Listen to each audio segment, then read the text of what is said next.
అదే కొలా బికాజ్ అన్నపూర్ణలో already we're doing about 4-5 films ఇప్పుడు ఆల్రెడీ జరుగుతున్నాయి. సో దీన్ని మనంలో చేయాలని చేశాము. అండ్ కొలాబరేషన్ నాగవంశీ ఫస్ట్ యాక్చువల్గా వచ్చి నేను చేస్తాను సినిమా అన్నాడు, మా దగ్గర నుంచి తీసుకెళ్ళిపోతాను. కథ వినిన తర్వాత he wanted the script and all of that. అది నువ్వు మాకు యాజ్ అ ప్రొడ్యూసర్ తోడుండు, మిగతా అంతా మేము చూసుకుంటాం. So we became partners like that. Sir మీరు మొన్న అన్నారండి నాగవంశీ గారి గురించి మాస్ పల్స్ బాగా తెలుసు అని చెప్పి. ఎస్. అంటే ఏంటండి, అంటే ఇప్పుడున్న జనరేషన్ మాస్ పల్స్ ఇవంతా డిఫరెంట్ అయిపోయిందా, ఎట్లా మీరు దీన్ని ఎట్లా? అంటే అట్లా అని కాదు, తను నంబర్ ఆఫ్ మూవీస్ చేస్తూ ఉంటాడు, కొంటూ ఉంటాడు, డిస్ట్రిబ్యూట్ చేస్తూ ఉంటాడు. ఇవన్నీ ఉంటే ఒక ఎక్స్పీరియన్స్ వస్తుంది డెఫినెట్గా. అండ్ డిస్ట్రిబ్యూటర్స్తో కలుస్తూ ఉంటాడు, అదంతా వెరీ వెరీ ఇంపార్టెంట్. అటువంటి పార్ట్నర్ అనేది నాకు కూడా ఇంపార్టెంట్ చెప్పడానికి, ఇది వర్కౌట్ అవుతుంది సార్ అని. చాలాసార్లు మాకు డిస్కషన్స్ జరిగాయి, ఏమంటే అక్కడ కొంచెం ఆ సీన్ ఏదో కొంచెం బాగాలేదంట అంటే ఇమీడియట్గా నందుని పిలిచి కూర్చునేవాళ్ళం. అట్లా there was lot of discussions and దానికి బాగా హెల్ప్ అయ్యాడు. And already he's Sitara entertainments అనేది everybody knows about it. Akhil garu, అంటే ఫస్ట్ ఇందాక మురళి గారు మాట్లాడుతూ ఈ కథకి సూట్ అవుతాడా అని అడిగారని మీ టీం నుంచి అని చెప్పేసి అన్నారు. సో విన్న తర్వాత అంటే నేను లెనిన్గా మారాలి అందరికీ ఇప్పుడు అన్నారు కదా, ఇంటికి తీసుకెళ్ళండి అని చెప్పేసి అన్నారు కదా. సో ఆ మేక్ ఓవర్కి మీ నుంచి మీరు పెట్టిన ఎఫర్ట్స్ ఏంటి సార్? మా పార్ట్నర్ వచ్చారు. సో ఆ మేక్ ఓవర్కి మీరు పెట్టిన ఎఫర్ట్స్ ఇందాక చెప్పాను బ్రదర్, ఫస్ట్ మెంటల్ ప్రిపరేషన్ చేసుకున్నాము. యాజ్ అన్ యాక్టర్ ఇలా ట్రాన్స్ఫార్మ్ అవ్వచ్చా లేదా అనే క్వశ్చన్ వస్తే అది ఎక్సైట్మెంట్ కూడా క్రియేట్ చేస్తుంది. నందు నేను కూర్చొని we did it. It happens organically if both director and actor can believe it. First ఆయన నమ్మాలి, దాని తర్వాత నేను కూడా నమ్మాలి, కలిసి నమ్మితే ఇంకా అయిపోద్ది. It happens. Wish you all the best. Thank you so much. Nagavamsi గారు, మీ రాక కోసమే అందరం ఇక్కడ వెయిట్ చేస్తూ కూర్చున్నాము, వచ్చారు. We are very happy.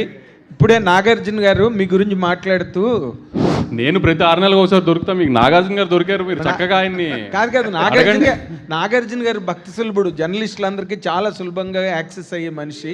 ఎప్పుడు వెళ్ళినా స్టూడియోలో ఉంటే మాట్లాడతారు.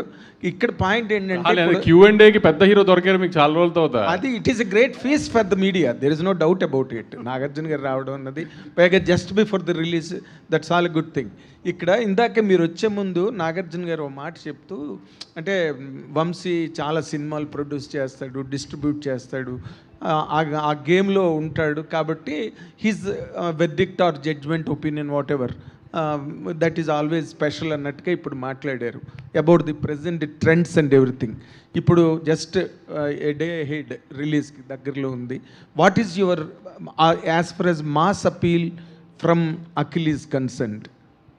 మాస్ ఆడియన్స్ హుక్ అవడానికి ఈ సినిమాకి ఎలాగా అన్నది మీకున్న కాన్ఫిడెన్స్ ఏంటి, మీకున్న ఒపీనియన్ ఏంటి సార్ దీని మీద?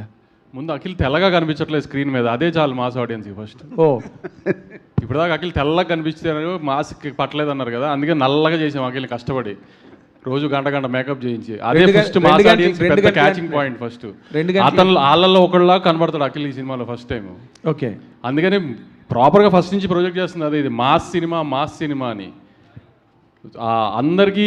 ఆమె అఖిల్ మన తిరుపతిలో చెప్పినట్టు వాళ్ళ ఇంటికి తీసుకెళ్ళిపోయేటట్టుగా ఇంట్లో పక్కింటి కుర్రోడ్లోనే కనబడతాడు మీకు. నాగేశ్వరరావు గారు మనవడు, నాగార్జున గారు అబ్బాయిలాగా పెద్ద డబ్బులు ఉన్నోళ్ళ కనబడ్డా మీకు. ఇంటికి తీసుకెళ్ళాలనుకున్నట్టు లో మెయింటెనెన్స్ కుర్రోడ్లోనే కనబడతాడు. ఓకే, అదే మెయిన్ మాస్ అపీల్ సినిమాకి.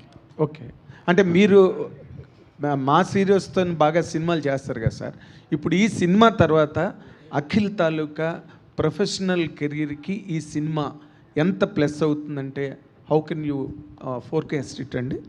నాగార్జున గారు మనం చెప్పారు కదా స్టేజ్ మీద, ఖచ్చితంగా కొడుతున్నాము అని. అంతే, నేను మీకు చాలా ఇంటర్వ్యూలో కూడా చెప్పా, సినిమా తప్పు చేసే సమస్య లేదు, కానీ ఇప్పుడు నేను ఇంత చేస్తున్నా అంత చేస్తున్నా తొడగొట్టడాలు ఇవన్నీ ఎందుకు, మన ఇద్దరికి హిస్టరీ చాలా బ్యాడ్ ఉంది.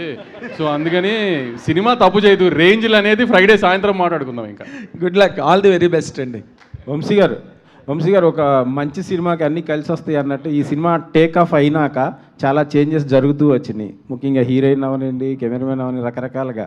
సో అవన్నీ కూడా కలిసి వచ్చినాయి అంటారా? శ్రీలీల బ్యాడ్ అని చెప్తున్నారు అంతే కదా. మీరు ఎలా ఫీల్ అవుతున్నారు ఫైనల్ ప్రొడక్ట్ చూసినాక?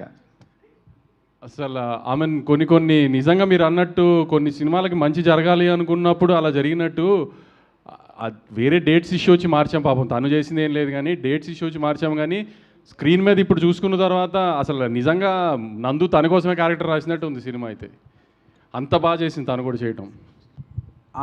నాగవంశీ గారు, అక్కినేని అఖిల్ గారి ఫ్యాన్స్కి కాలర్ ఎత్తే క్వశ్చన్ అవుతుందా ఇది సినిమా అవుతుందా? కాలర్లు వద్దులే కానీ ప్రౌడ్గా ఫీల్ అయ్యే సినిమా అవుతుంది. కాలర్లు జోరు వద్దు మనకి. ఓకే. భాగ్యశ్రీ గారు, అండి. మీ కెరీర్లోనే ఇది కొంచెం డిఫరెంట్ రోల్లా అనిపిస్తుంది. ఏమైనా టెన్షన్ పడుతున్నారా, లేదంటే సినిమాలో క్యారెక్టర్ ఆడియన్స్కి ఎలా ఉండబోతుంది? అంటే I don't think it's a different character than what I've done. I think I've been destined to do a lot of period films. So ee kuda period film undi, period character undi, and Bharti is very special. Bharti is a proper Rayalaseema ammai. So చూసిన తర్వాత you will, I hope you will see Bharti and not Bhagyashree. అది నా ప్రయత్నం. తమన్ గారు sir, hi sir. So boys తర్వాత మీరు acting అనేది ఇంతవరకు ఎక్కడ లేదు, బట్ రీసెంట్గా 10th